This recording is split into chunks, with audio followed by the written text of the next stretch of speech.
This is Bethan TV and it's Medical Mind. Teacher Zita right here with Dr. Underbat as usual.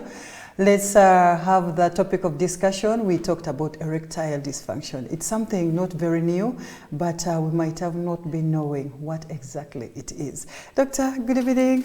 Good evening, Teacher Welcome Zita. to the show once again. Thank you. Please say hello to someone watching you there. Yes, good evening, viewers. Welcome to this show, especially the men. Let's go in details.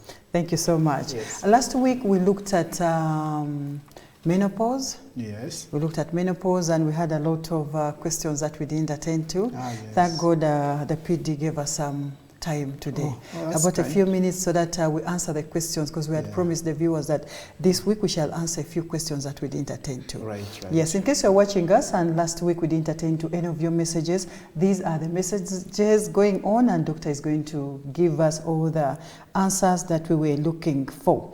The first question, and I remind you that when you're sending these questions, kindly put in your name so that it's easy to respond to you as we address you and your name.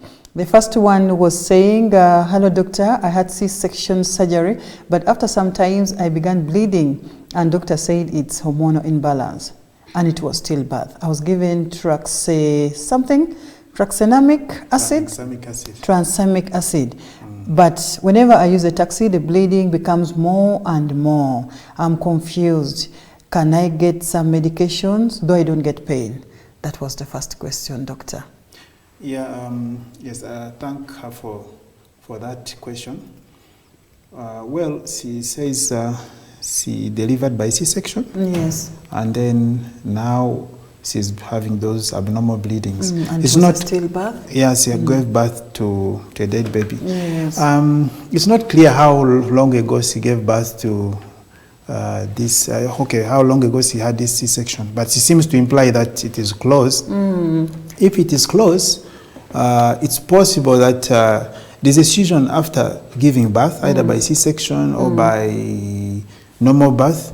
There's a period during which the womb goes back to its normal size. It takes usually some time. So if it's not more than 2 months, if it's not more than 3 months, it could still be that time. So the womb is going slowly to its normal size. And that's called involution. Okay. It could be that. But if it is long ago, if it is more than that, then she needs to be evaluated. Okay. It could be still something related to her process of birth.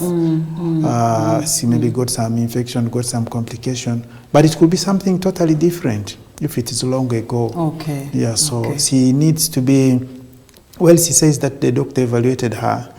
And she said that but it was hormonal imbalance causing bleeding shouldn't be associated with any physical activity. Because what I know, when you give birth, there's you're always bandaged up. You pad yourself for some time because of that normal flow. Bleeding, Yes, but if the challenge is she did not indicate the period, the time whether period. It has happened recently or after some time.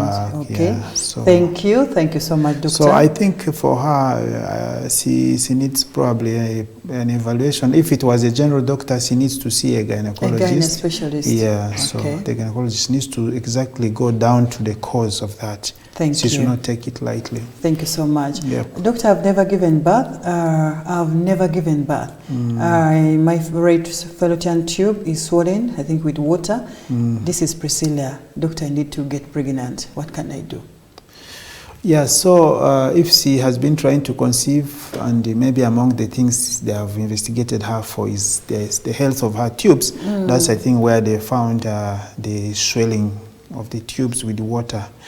Now, this means most likely she has a problem. This means obviously she has a problem with the tubes. Now, presence of water in the tube needs to be addressed, even if the other tube is still okay. So she definitely needs to see a fertility specialist, and she will be sorted out. Okay. Sometimes they have to remove that tube which is swollen, and the other tube is the one to work, or they can repair this one. So that has to be judged by the fertility specialist who is seeing her. After examination. Yes. Thank you. Good evening, doctor. I'm Scovia. My birth canal, I think female reproductive system got swollen during giving birth to the second child, and up to now it is still swollen. However, she doesn't feel any pain. Could there be a problem? Yeah, so definitely if you, as a lady, if you notice anything which is different from what it was before, that is definitely not normal. It's one of the first signs. Now, it's possible there could be a problem if she says that it followed birth. There are some things, where the baby's head passes. Initially, there was a muscle which was holding up the intestines before birth. Now, during birth, when the baby's head passes, it stretches away the muscles of the pelvic floor. Sometimes if the baby is too big and the baby passes forcefully, it can injure those muscles. Okay. And then you get something similar to hernia. So but it doesn't pain? Yes, doesn't pain. Oh. So some people can get different types of prolapses there. Okay. Prolapse of the uterus, can get prolapse of part of the bladder through the wall of the birth canal. So she seems to be having something like that. But those things can be managed. Okay. They have to just be confirmed and classified. Thank you. And these are things which the urogynecologists work. Now, so among the gynecologists, now gynecologists are subspecializing. There are those gynecologists who subspecialize in, for example, fertility and hormone-related issues. That's where I belong. Okay. Yes. Then there are others who specialize in cancers. They are called gynecologists. They deal with cancers. But there are those who deal with problems like HERS related to urine, to swellings in the birth canal. They are called urogynecologists. Okay. So we have a few of them in the country. They could address that. Thank you so much, Scovia. Yeah. I'm sure you've got your feedback from Doctor. Thank you so much, Doctor. I appreciate this program. It's so helpful. I'm wondering, does constipation or bowel syndrome, is it part of menopause? This is Kelly from Bokassa. Yeah, so thank you so much, Kelly, for that question. I hope you're listening. Yes, so as we had indicated in the previous show about the presentation of menopause and how far menopause affects the body of the woman, every part of the body is affected. Nerves, blood vessels, the muscles, the head, the skin, all are affected. And so the entire system is affected. And so changes in bowel habit are some of the things. Can present as diarrhea, can present as constipation, can present as loss of appetite, can present as increase in appetite, can present as feeling of too much gas in the abdomen. So that can still be attributed to menopause. Thank you. Yes. Thank you so much, Doctor. Hello, Doctor. Thank you for the helpful show. As a student of medical imaging, I am asking, what are the indications of PV bleeding in menopausal women? Oh yeah, so this is a little bit of a technical question, but let me try to put it simply. Okay. What he's asking is if a woman has stopped her periods, ideally, it's completely stopped. What are some of those things which can make her to have her period again? Not really period, but what are those things which can make her bleed after that period? That's what she's basically asking. Okay. Yeah. Now, if we have confirmed beyond 1 year that a woman has not had her period, that means she's now in menopause proper. She's not supposed to get back her period. That's the normal trend of events. Now, should she get any bleeding beyond that, that should not be taken lightly. There are certain things which, for example, are serious. For example, it could be a sign of a cancer of the womb. It's one of the first indicators. Oh, really? Bleeding. And can that be managed? It can be managed, okay. And especially if it is got early. Cancer of the womb, inside of the womb, the endometrium. Instead of, initially it was giving us periods, this time it can turn around and become a cancer. Yes, so bleeding in menopause should not be taken lightly. It can even be cancer of the cervix. True. So these must be handled properly. So those are some with immediate effect. Immediate effect, because the earlier you catch them, the better. The earlier it can be also helped out. Exactly. Thank you so much, Doctor. And this is called Eunice. Does menopause cause indigestion? Yeah. So similar to what we had explained before. She's in her late 40s. Oh yes. Menopause can present with varied symptoms, can cause indigestion, flatulence, can cause even diarrhea can result from menopause. So it can affect the GIT. Okay. Yes. Thank you. Doctor, I'm 70 years of age. I need a baby. What can I do? 70 years old and you need a baby. Well, recently in the media, there have been stories of somebody giving birth, to twins in around that age. Technically, it is possible. You can actually give birth at 70, even beyond. You can give birth with the assistance of the medical fraternity, especially the fertility specialists. It's technically possible. The only challenge is, are you healthy enough to handle this baby? True. Yes. True. And the other concern, which is a bit ethical, moral, is that if somebody gives birth to a baby at 70, by the time that child is 15 years, between 15 to 20 years, you're expected to be 90. Now, will you be in the right state of mind and body to meet the demands of such a person? So those are the questions which need to be asked. And if they are answered correctly, you can be helped to get pregnancy. But it should not be done for fun. I mean, these are serious medical and ethical concerns which must be addressed. Okay. Yeah, but if somebody has not had it before, maybe it could be considered. But if somebody has had a baby before, they have to think seriously, especially also finances and all those things have to be considered. Thank you. Yep.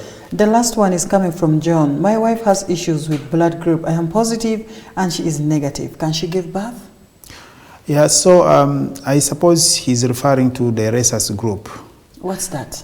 So now what happens is when they talk about blood group, just like how your name, somebody can be called John Amandua, has a surname and has a Christian name. True, yes, blood has, when you talk about blood group, there are usually two names that appear there. People combine them, but those are two names. The one which are either A or B or AB or. That is one set of groups. People fall either your blood group O or blood group A or blood group B or blood group AB. Now, this is referring to certain markers on the chemical markers on the red blood cells. They define us in that group. But on top of that, there's another marker called the rhesus group. So it's either present or absent. If you have it present, you are said to be positive. If it's not there, it's said to be negative. Yeah. Oh. So somebody can be blood group A positive, which means he has the marker of A and he has also the marker of the rhesus as well. It can be A negative. That means he has the marker of A and doesn't have the rhesus marker. That's how blood group. We need to have an entire topical discussion of that. Yes. So now coming back to his question, yes. So if the woman is rhesus negative, if she's negative, it does not stop her from getting pregnant. She can get pregnant. The pregnancy can actually continue and she can give birth. But to prevent her from getting problems in the subsequent pregnancies, doctors will usually give some medication at certain periods in that. So this is a pregnancy which needs to be monitored by an obstetrician, a gynecologist, and they will tell them at what stage of the pregnancy they will get some medicine to prevent her from having issues with the subsequent pregnancies, not this one.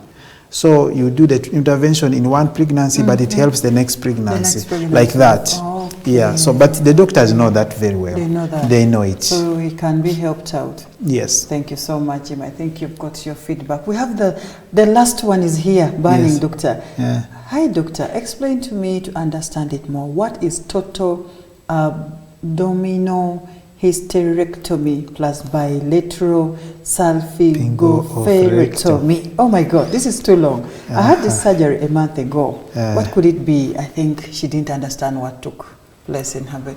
This is Regina from Makendia. Oh, okay. So now, Regina, thanks for making the effort to remember that long name. Oh my God, it's interesting. Yes. So she's saying the term is total abdominal hysterectomy plus salpingo-oophorectomy, bilateral salpingo-oophorectomy. Now, this is... Now that is chemistry. No, it's not chemistry. It is simple. Biology. Okay. Oh God. It's in simple terms. What happened is you know, a woman has the uterus, the womb, she has the tubes, and then there are ovaries on the sides. Okay. Yes. So operations for different reasons can involve, for example, removing the uterus, and that is hysterectomy. Okay. Yes. And you can do it total. That means you remove the entire womb, the womb with the cervix. Yes. So, or you can be subtotal. So that means you can remove only the part of the womb up. You leave the cervix behind. Or you could remove the tube. Both, you remove the tube, and removing the tube is called salpingectomy. That is what she's referring to. Yes, one of them. So I will come to hers. I'm trying to build a background. Okay, okay. Yes, so you can remove the tubes, and that's called salpingectomy. Yes, it's a medical term. Or you can remove both, then they say bilateral. Or you can remove the ovaries, and that is what they call oophorectomy. So when they say total abdominal hysterectomy plus bilateral salpingo-oophorectomy, which means they removed the entire uterus with the cervix, they removed both tubes, and then both ovaries. So they removed the whole entire system. There are usually some medical reasons. That's what they do in some forms of cancers, like some stages of ovarian cancer. They have to do that. They have to do that, yes, because it can easily spread to that, and it improves their outcome. Oh. Yeah, but I think maybe what they didn't do is they didn't explain to her. Or sometimes when they explain it, you know, as medical people, sometimes we don't know how to explain. As Mzee was saying, medical people don't know how to explain, and that is sometimes true. Or sometimes the workload is too much. Basically practical oriented. Yeah, but it's teachers who explain and explain. And you check if the person has understood or not. Yes, you correct and do correction. Yeah, so this is a case where they should have drawn something and then they indicated, you know, all this was removed. But that means they removed her uterus, her womb with the cervix completely, and they removed both tubes, and then they removed both ovaries. So if it is total abdominal hysterectomy, salpingo-oophorectomy, that means that's what it is. So it's abdominal because there's another way of removing the uterus. So that means they went up. They could remove it from down through the vagina, so it could be vaginal, or could be through the modern way, what we do commonly now, laparoscopic. Yeah, so, but it's the same thing. It's the same thing. Thank you so much, doctors. Yep. That has brought us to the end of our questions that we kept from last Sunday to this Sunday, and doctor has clearly explained to us everything that we missed last Sunday. Back to our topic today, it is erectile dysfunction, and this is specifically for men, and I'm sure there's someone who is watching, and there's a question specifically here that he told me, please ask doctor that question. I want to listen. So when the time comes, Mehdi, you'll listen to the doctor. Doctor, let's start with erectile. Erectile. Yes. Let's break it. As teachers, we define the topics, we break down so that every learner can understand. Erectile. Before we come to dysfunction, what is erectile? So basically, it's derived from the term erection. Okay. Yeah, so we are referring to erection. Erectile means something related to erection. Okay. Yes. Okay. And then dysfunction? Dysfunction is an abnormality of how something works. So that is, here we're basically going to talk about an abnormalities related to erection. Okay, yes. okay. Now I've got it very well. Doctor, what does the entire definition, how can we define it for someone listening and wants to understand better? Exactly. So erectile dysfunction in real terms is actually referring to a situation where the man has problems with initiating erection and maintaining it to the extent that he cannot satisfactorily perform sexual function, because that is the purpose of erection. True. It's to help the man perform sexual function normally. Okay. Yes. In a layman's language, someone wants to have intercourse, but they can't do it. Yes. Very good, doctor. Can we look at some of the causes, or what could be causing these conditions in men? Yes. So the causes of erectile dysfunction. First of all, erectile dysfunction is very common. It's actually common. You know, Yes, actually, I'm not surprised that you say of late, because it's common among the men. Yes, and they don't talk about it. That's why the women don't know. They don't even know. All the time, they don't talk about it. They know it. They actually know it, but they don't talk about it. Someone might think they're just bewitching them. No, the diagnosis of erectile dysfunction is simple. They may not know the name as erectile dysfunction, name, yeah, sure, but they know they have problem with erection. They are not able to start erection, and they are not able to maintain it. They know it, and you find, even in some marriages, you find the man has this erectile dysfunction, but he's not telling the woman, and he will use excuses like, I am tired, or he will come home late. Some of these men who are in the bars, they are running away from explaining. Because they know the cause. Yes, they know that, now I'm not able to do this. I come home, Mrs. is going to ask me. Let me wait when they're sleeping. Yeah, and then I come in when he's sleeping. Yes, so they know it, but it's common. This is the truth. Actually, we know that it's as common as 40% among people who are between age of 40 to 60 years. Yes, it's very common. So, first of all, yes. So I'm saying it is common. Yes, okay, thank you. And which means the causes must be prevalent in our population. The things which cause them are prevalent, and we know of a number of them actually now. Okay. Yes. So these are quite varied. One of those which we know of very obviously is it's more common in the older age. Old age? In the older age. Okay. We classify those causes usually into psychological causes, psychosocial causes, and physical causes.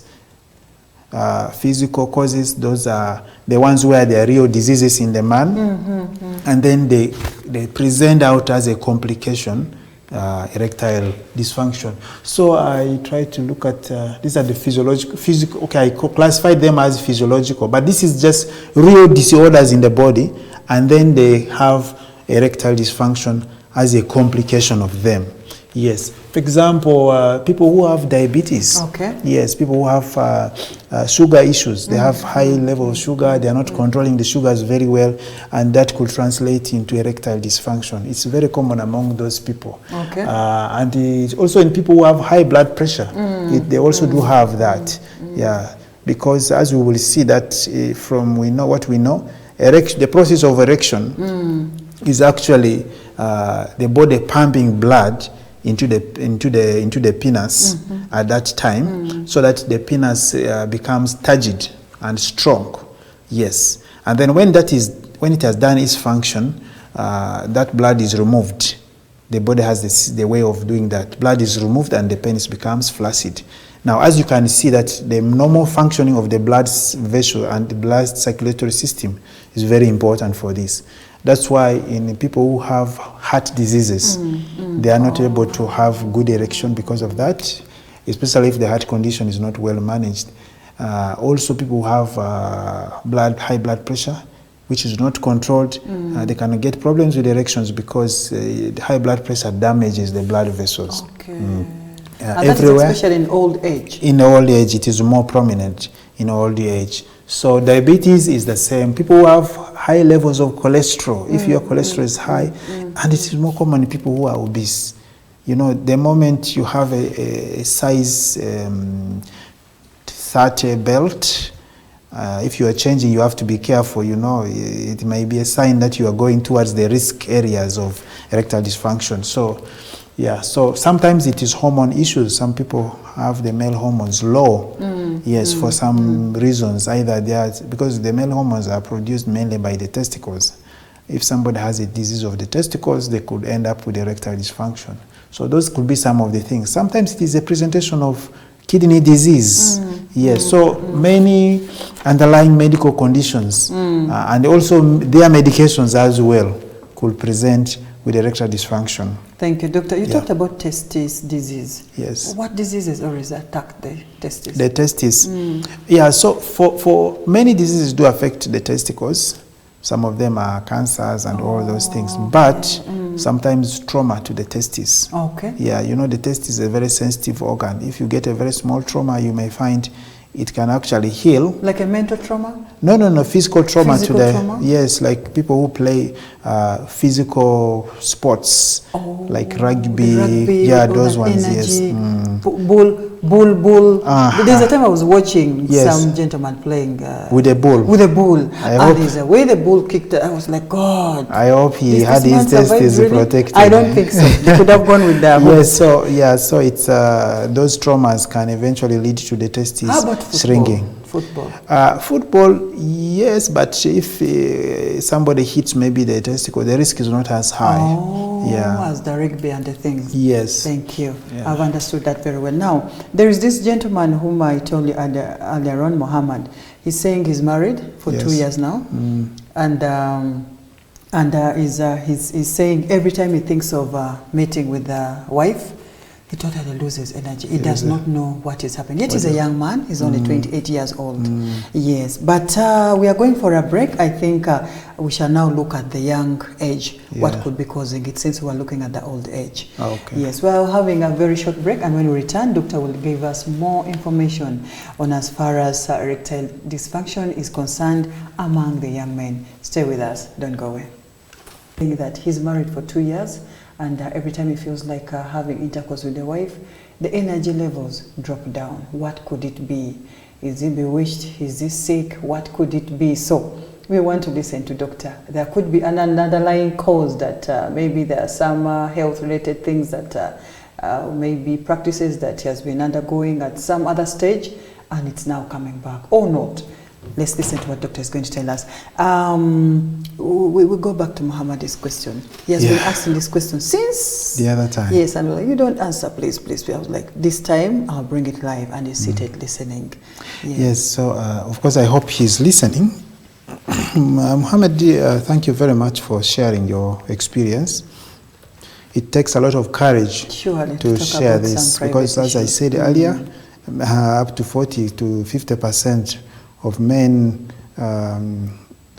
those from around like 40 to 60 years of age, actually, up to half of them have this issue. And they feel shy to talk about it. Yes, they hide, they don't talk about it, not with people, not with their partners. And so he has a lot of courage to say this. So back to his question. Yes, we had talked about causes which are more in the older group because they are related to diseases which are directly related to old age. But in the younger group, and that is the biggest concern, because in an old man, if he gets an erectile dysfunction, the woman can excuse him, but a young man, the woman may not excuse him. Yeah. So it's, but what the commonest causes we are seeing, about 3, we see them now. Psychological is one of the leading causes among young people, more psychological. So what causes it? They usually have a lot of stress, because to initiate an erection or maintain it and have sexual function, there are a lot of, the science is very complex. It involves the mind, it involves some parts of the brain which controls what the mind is bringing in. It involves hormones, yes, and then it involves muscles, blood vessels, and nerves. Now, this complex system can be switched off by anxiety, can be switched off by stress. What is stressing young men? A lot of things. There is a lot of demand on them. There is a lot especially from the women. Yes, they have a lot of demand to meet the needs of the population, the needs of their families. Yes, so they are being judged. Nobody is supporting them, and first of all, nobody prepared them for this. Exactly. Yes, so there's a lot of stress from inside and from outside. Really? So they have a lot of stress. Many of them are getting erectile dysfunction because of that. They're also getting more complicated mental problems as well. Now, the problem with erectile dysfunction and stress is that you first get a little stress, it causes erectile dysfunction, and you are not aware that it could cause that. Now, when erectile dysfunction comes in, now it makes it complicated, because that is another area of failure for you. It worsens the stress. As the stress gets worse, it worsens the erectile dysfunction. So you spiral, you keep on spiraling like that. So that is one of the key causes of erectile dysfunction among the young people. Now, what do they do sometimes? Some of them go for drugs, they go for alcohol. Now, that is another big chunk of causes of erectile dysfunction. alcohol abuse, excessive use of alcohol, smoking, and the drugs of recreation. Those are some of the key players in the cause of erectile dysfunction among the young people. Yes, so now you have stress, which is making erectile dysfunction worse, and now you go to drink alcohol, you take a lot of alcohol, which makes it worse. So you are going deeper into the problem. You're creating more environment for it too. Exactly. And then another thing is about resulting from this, but it is one of the practices now among young people, is pornography. Pornography, there's a lot of evidence to strongly link pornography with erectile dysfunction.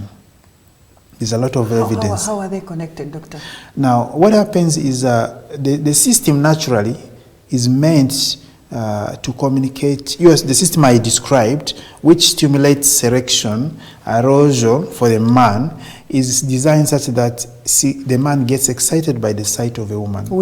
Yes, by the sight of a woman and the woman, the real woman, you know, but in a natural way.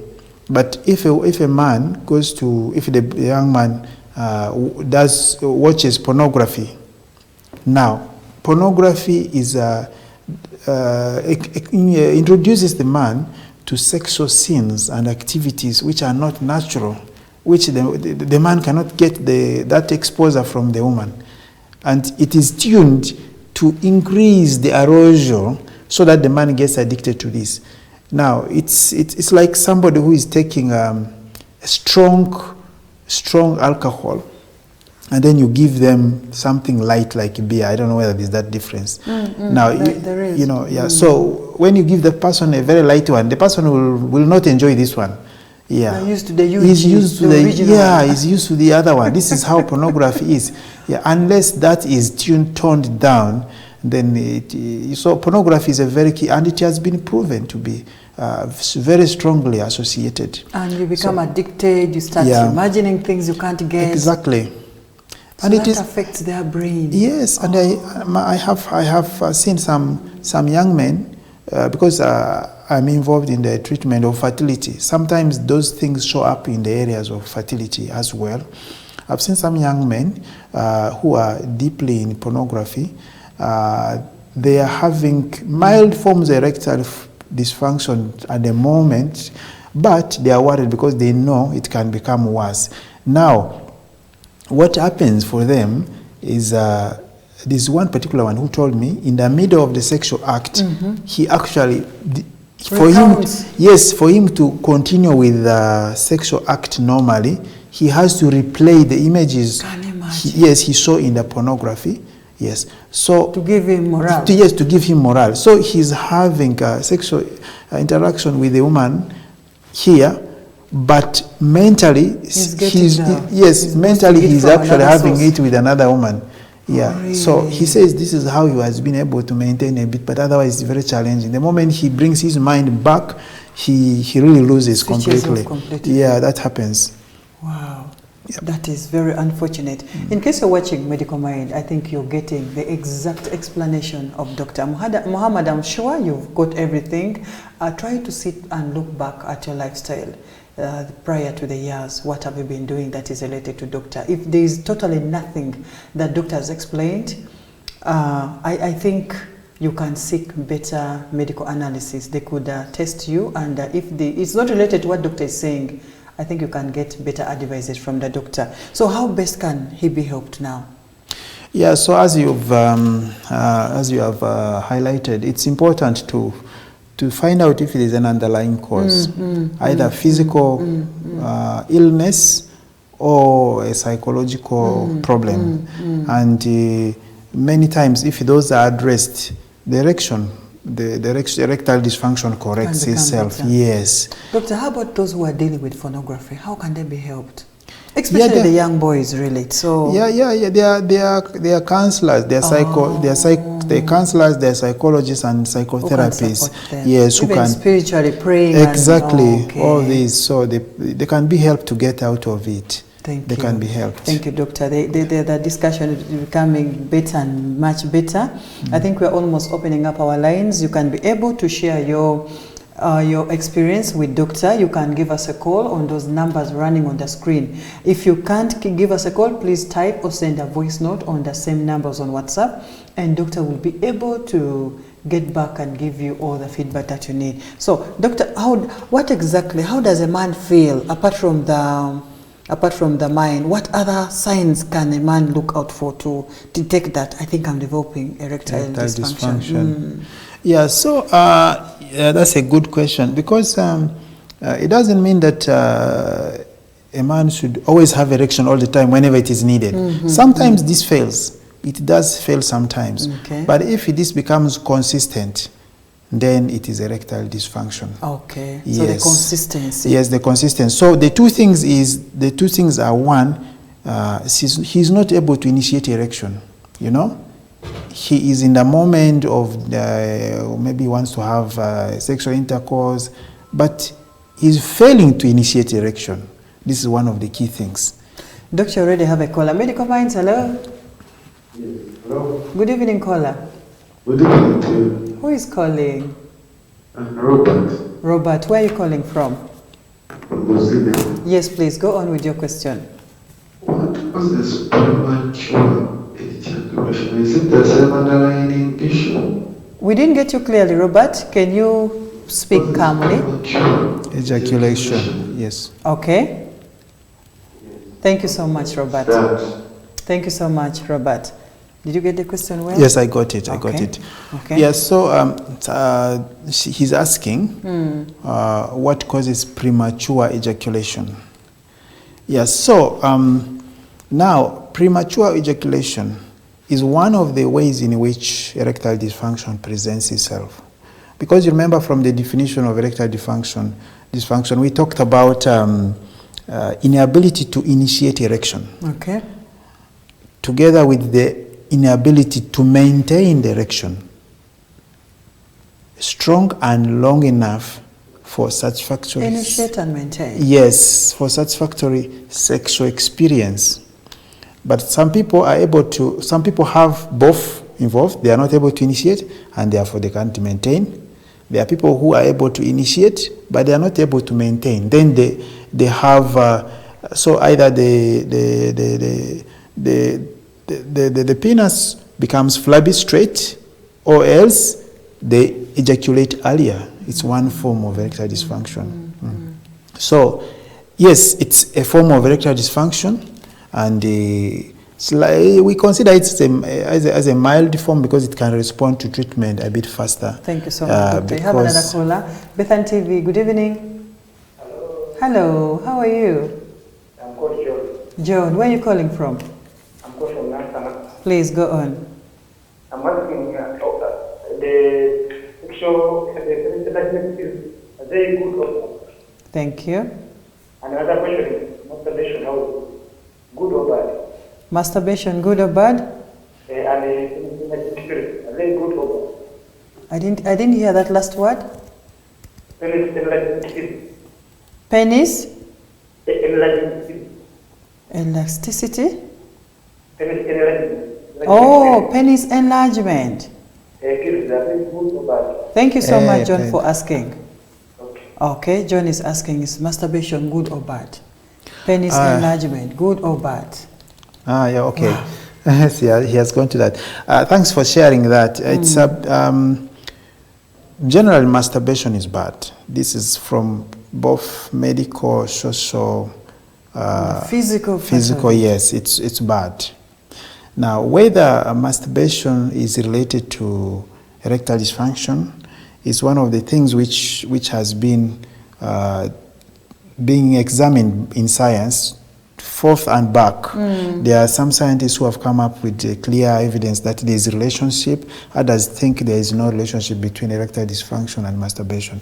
But erectile dysfunction is, even if there is no association between masturbation and erectile dysfunction, there are other problems associated with masturbation, as you can see. So masturbation is not a good practice, and if you have any challenges with the masturbation, it's better you get help and you get out of it as soon as possible before you get addicted and hooked into it. Thank you. Then he also asked whether medications for enlargement of the penis are they bad or good. In the medical world, there are not very many treatments approved for just enlargement of the penis. And I think they watch that from the phonographies and yes. want to be like, to have many of those things are fictitious. Many of them are related to people who have come up with herbs and so on. And they're trying to market yes. it. So we don't know much about the herbs, but anything, if you have already your size of the penis and it has been working well, an attempt to enlarge it, I think some of those interventions might be dangerous to your health as well. So I think it's something you have to look at critically, and I don't think we should go into doing those things for Thank you so much. issues. Another call on the line. Caller, hello? Hello. Hello, good evening, caller. Good evening. Who is calling? I'm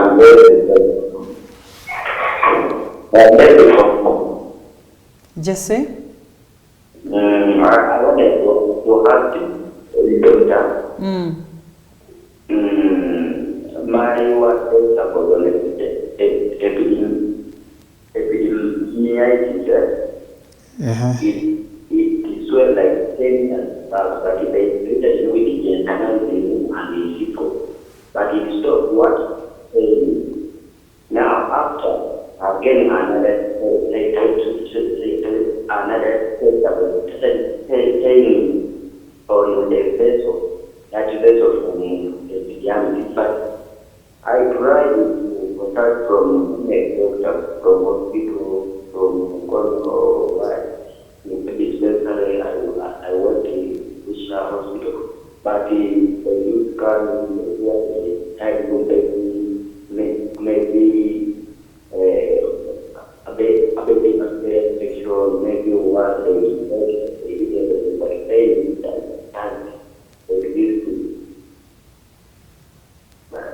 now I really know what is the real thing. Thank you so much, Jesse. Yes. Jesse's talking, there's something I didn't hear well. He's talking about a swelling. Yes, I got it, yeah. So he says he has a condition called epididymitis. Oh, what's that? Now, so in simple terms, we know that the sperm is made from the testicles. Okay. And from the testicles, the sperms are still immature, and they are laid into a temporary storage site called epididymis. And that is a tube, a thin, narrow tube which is coiled over and over, and it is usually rested behind the testes. Okay. You can actually feel it.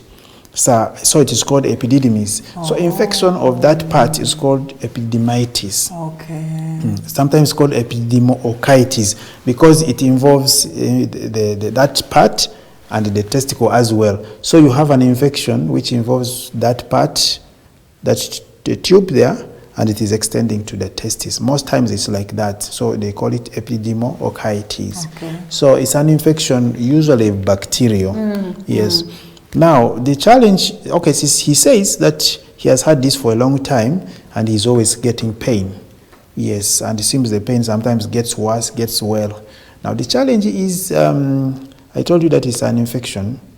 The challenge is this tube is long, but it is coiled, and it is also narrow. Now, because of that, it's very difficult to clear infection in that tube. And so, the coiling? Yeah, because of the coiling, and it is so narrow and the blood supply is not that much.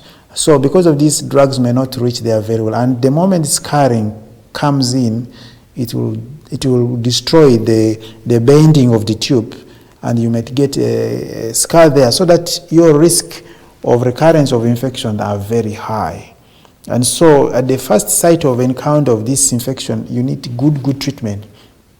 And if it continues to disturb, you need to be seen most times by a urologist. They have to assess Sometimes the scar, Someone who specialized, like the way you say exactly, yes, not just a general doctor. Not just a general doctor. The scan alone may not be able to define this type of pathology, and so they may need some more other investigations. Okay. Sometimes they have to do MRI, they have to do something more advanced. Thank you. Yeah, Thank to you, assess. Dr. Jesse. I think you've got it clearly from doctor. You need to see a specialist to help you out. We have another caller. Bethan TV, good evening. Good evening. How are you, dear? Thanks for the program. Thank you, you're welcome. Who is calling? This is Janet from Tanzania. Janet, go on with your question. I'm sorry, mine is not concerning today's topic. I don't know that doctor will be able to help me out. Please, go on. I'm pregnant for a one. And when I was pregnant, there's someone who told me to take the local herbs in order to push. And unfortunately, they operated me. And when I went in labor, first I got they said it was meconium, just that early labor. Okay. And then they operated me because it was birth asphyxia. Okay. So I'd like the doctor to advise me how to go about it. And also, before I was taken, yes, I got so much labor pain. Was it an indication of pushing? Oh, thank you. Thank you so much. Yes, this is Janet, and she's talking about gravy something. I think Yes, so she says gravity. Okay, that means she has had her second pregnancy. It's supposed to be ideally, okay, gravida 2, that was before she gave birth, but now she's para 2 actually. She has given birth to her second child, but it looks like that second birth was very difficult. So they had to operate her, and also the baby was getting tired. That's what she said, talked about asphyxia. Now, yes, so I think maybe she was getting challenges with the labor, and the labor was getting difficult probably because the baby was too big or the baby was not in the right position. So usually the essence of labor is to observe the safety of the mother and the baby, and also to observe the progress. And if it is any challenge that shows up and that jeopardizes or threatens to jeopardize the outcome in terms of the baby and the mother, the doctor usually will take a decision to quicken the delivery. Thank you. And I think that's what the doctor did. Okay. Whether this will recur in her next pregnancy or not will depend on what was the cause. Okay. And of course, how big the next baby will be. Thank you so much. I do not know whether she delivered the first baby normally. I have no idea, but that can be assessed. But that decision was really okay to save her and the baby. Thank you. Thank you so much, Janet, for your question. Doctor, we have many messages here. This is good evening, Dr. Underbart and Teacher Zita. Someone is already on the line, sorry. Good evening, Bethan TV. Good evening to you. How are you? Fine, thank you. I'm okay. Who is calling? Collins. Collins. Yes, Collins. Yeah, I was very doctor. I don't know the plate. And I was inquiring about in case, what is it a must that is supposed to get an erection every single day or morning? And I missed out on some of the causes or signs of erectile dysfunction. Yeah. Thank you. Did you get Collins' question very well? Partially, yes, I got partially. I think what I got there is that must you get erection every single day? Morning, evening? Morning, evening, and every single day. That's his question. And then he also says that he missed out some of the causes. Okay. I think when we were talking about, maybe he tuned a little bit late.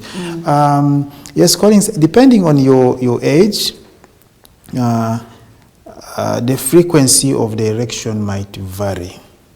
The commonest type time for getting erection for most men is in the morning hours as they are getting up, and we use that as an indication of sexual function. We use that opportunity. Yes, we use that also to assess their sexual ability and that.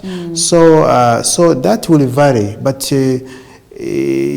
if you miss 1-2 days without erection, it's not a problem. Okay. Yes, it's not a problem. Thank you so much, Collins. We were still reading question. Another caller on the line, Dr. Beth and TV, good evening. Hello, how are you? Yes, I'm still, this is Robert. I didn't get, the doctor didn't clarify how to stop, how to mitigate the premature. The premature ejaculation? Yes, how to stop it and how to... Yes. Thank you so much, Robert. Yes, now you're clear. The other time we were breaking, we couldn't hear the words well. Thank you so much. I think we can take up on Robert straight away. So he says he didn't get the possible solution for the premature. As I said, it's a form of erectile dysfunction. Yes. There now the problem is maintaining the erection. First of all, we have to see, in the assessment, we need to find out whether there could be an underlying cause. So Robert will have to undergo some tests. Check for diabetes, high blood pressure, and also psychological assessment to narrow down to possible cause. And if we find a cause, then that cause has to be addressed.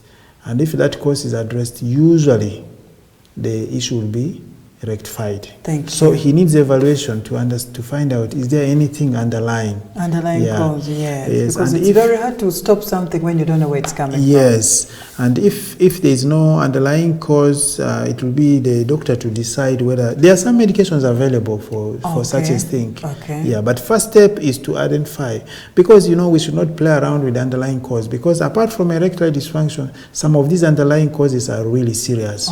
They are serious, for example, high blood pressure. The same way it causes you erectile dysfunction, it can actually cause you stroke. And that is serious. It means your life, not even now erection. True. Yes. True. So diabetes the same. So some of these things have more profound implication outside erection. Yes. Thank you so much, Doctor. Robert, I think you've got the explanation from Doctor. Please kindly find out what is causing it so that you can be able to tackle it from the inner part of it. Good evening, Doctor. Does a woman who starts period at an early age, like 15 to 6 years of age, get menopause later than counterparts who start periods on time, like 12 years? This is Prose from Wakiso. So she's wondering whether the onset of the period has a relationship with when somebody will get into menopause. That question has been debated over and over, and there is no relationship between that. Okay. Yeah, so it's not true that if you start your period early, you will get to menopause early, or early and you get to menopause later. There are many other players on when you will get your menopause. Thank you. No worries. Thank you, Doctor. We have only 2 minutes to sign out. Can erectile dysfunction be reversed in old age, like 60 years and above? Thank you. This is still Prose from Wachiso. Yes, erectile dysfunction, as I said, most of them actually respond to the appropriate management. The only challenge is you have to be systematic. You have to first find out, is there an underlying cause? The treatments should target the underlying cause. The direct treatment of the erectile dysfunction of the erection should be a supplementary treatment. Okay. We should first address the underlying cause. Okay. Yes. Thank you so much, Doctor. We have only 1 minute to sign out. We shall answer these questions next Sunday. Please feel free. Make sure you don't miss it out. Make sure you tune to the TV and you keep time, 8 p.m. That is every Sunday. Doctor, we go to our last segment, myths about facts and... Yes, about this erectile dysfunction. Yes. 1, lack of physical attraction to your wife or partner leads to erectile dysfunction. Truth or false? It can be one of the root causes of psychological Thank you causes so of erectile much. dysfunction. Thank you. So, which means you have to be talking with your partner, and your partner should make an effort to be attractive. Thank you so much, Doctor. Young boys with small reproductive systems are likely to suffer from erectile dysfunction in old age. Truth, false? If it is These ones are born with very small penises, very tiny. not necessarily. Okay. Not necessarily. Thank you. Yes. Thank you so much, doctor. Watching pornography leads to serious erectile dysfunction. Very Truth or true. false? Thank you. And then erectile dysfunction is a symptom of diabetes. Truth, false? True. Very good. Age is the only cause of erectile dysfunction. Truth or false? Not necessarily, Thank although you. it is one of the main causes. Thank you so much. Yeah. Masturbation is the leading cause of erectile dysfunction in old men. Truth or false? Well, that is, it's the, as I said, we know, and for a long time we've been knowing that masturbation has a relationship with erectile dysfunction. But there have been some studies contradicting that. But I think it's not a good practice to do masturbation. Thank you so much, Yep. doctor. That has brought to us to the end of our show, Medical Minds, and we're looking at erectile dysfunction. Doctor, please give us your last word to the men who are watching in case they're going through this. And, So, especially to the men who are watching, and also to their women, erectile dysfunction, they need to know that erectile dysfunction is common, even though people don't commonly talk about it. Many people are suffering from erectile dysfunction, and so don't be shy to seek help for this. It has solutions. You can be helped to overcome it. But also, you need to share that problem with your partner. You should be free to share with your partner. And to the partners, please support your men in going through this. Yes, than criticizing them or running away to another man out there. Yeah, it's not going to be. Proper. It's not good. You can help them. It's treatable. They'll get back on their feet. Thank you so much, doctor. Yeah. This has brought us to the end of the discussion. Please don't miss out on Medical Minds next Sunday as we look at another topic. From the team, good night.